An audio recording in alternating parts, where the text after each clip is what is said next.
It's pretty obvious that Whyte's focusing on 650B wheels, but it hasn't forgotten about the 2.9er. The T129S gets the same revisions in terms of geometry and sizing as the other bikes. So you have small, medium, large, and XL.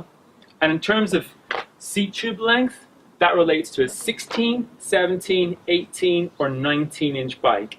And Whyte wanted to keep the seat tubes compact and close together in terms of the incremental changes, so that people could actually choose whether they wanted to ride a 16 or a 17, depending on the reach that they wanted.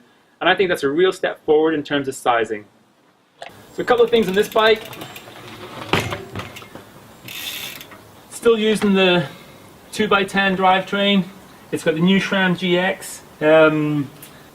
I still think, like, obviously, like, bikes coming with 1x11 now, that seems to be the way it's going. So this seems like a little bit of a backward step on this bike, but this bike's for covering miles, and sometimes having the extra gear range that you get with a 2x10 setup just going to save your legs, going to make it easier to get up those super long climbs. So maybe it's actually focused correctly on this bike. Again, we've got the wider bar, we've got the shorter stem.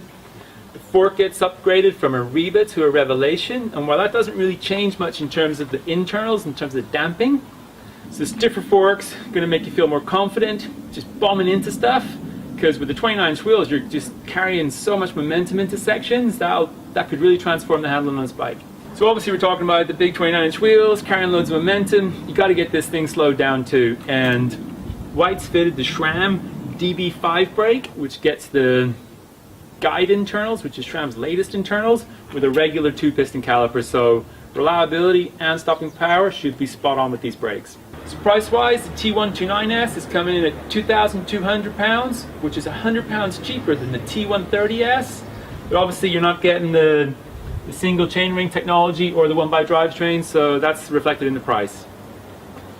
So if you really want the 29er, but you also want the 1x drivetrain, the next model up, the T129RS, it comes with the Shimano XT 1x drivetrain, and it gets Fox suspension, and that bike costs £2,750.